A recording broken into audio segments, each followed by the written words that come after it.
Hello, hello. I hope you're having a great day. I'm sorry I haven't been as active doing these videos recently, mostly because we've been too busy. In fact, I'm surprised. Work's been pretty steady to my shock. But I've been really happy because it's showing again that our remote processes are working. All the teams are working really well together. It's kind of a blessing, to be honest. I mean, I don't mind being busy.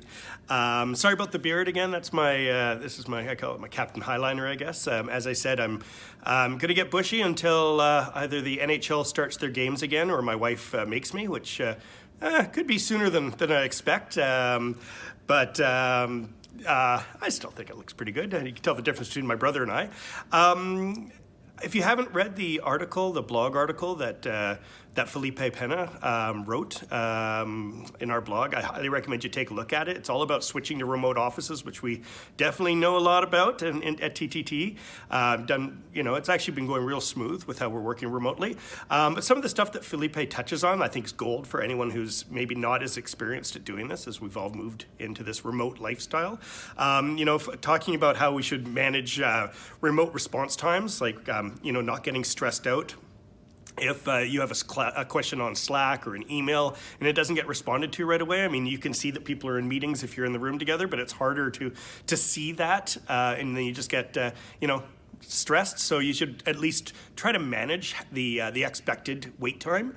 Some of the stuff about the importance of documenting things, that's been really interesting because obviously we don't have those collisions that happen in the office where our learnings are being captured organically. So instead we have to write everything down and make sure that there's a living documents.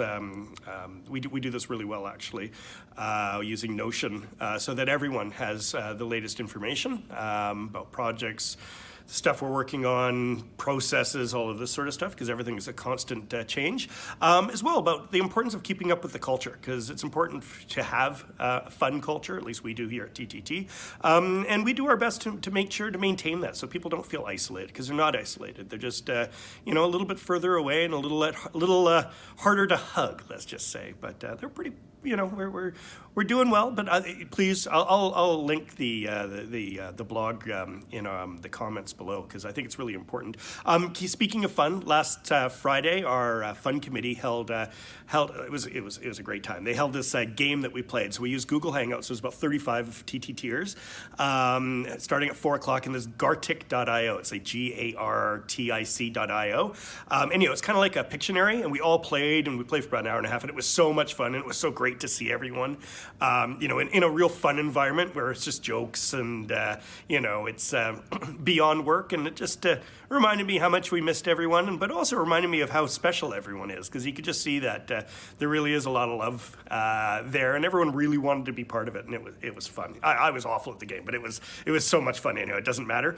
Love to hear in the comments about what you are doing to keep up your culture, making sure it's fun, making sure you're communicating, making sure you're working down the same road together in the journey, because it's a bit of a challenge. It's a little chaotic, but again, I think it's really maintainable, and I think we can all learn from each other. So happy to have you share your thoughts on that.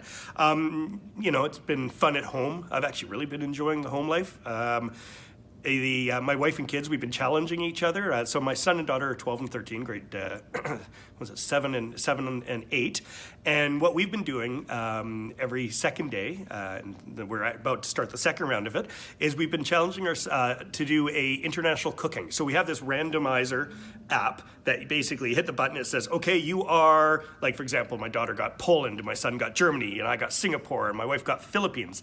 And then what we're challenging them to do is we have to cook a meal from that country and give a report either on Keynote or PowerPoint or whatever about the country. And it's really been a great challenge. Food's been great, but it's also given the kids something to do.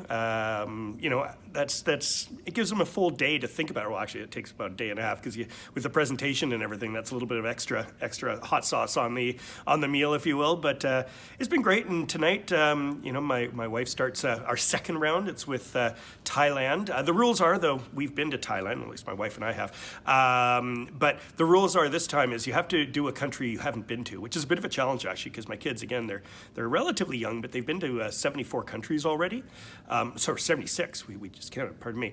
And that's a lot of countries to go to, so we have to try to think of something unique and new. And, you know, how's your Uzbeki food? I'm not sure it's easy to buy right now, but we're going to give these sort of things a try. And, you know, I hope you're doing well. I hope things are going smoothly. I hope business is going well. I've got a lot of faith right now in the inventiveness of humankind. I'm seeing great things in terms of therapeutics, and I actually have a lot of confidence we're going to figure out a way. I also am really grateful that the government here locked things down a lot quicker, so that it hasn't been as traumatic, and I'm hoping that we've surfed that curve. Anyhow, thinking about you guys, hope all is well, and I look forward to doing some more of these videos. Cheers.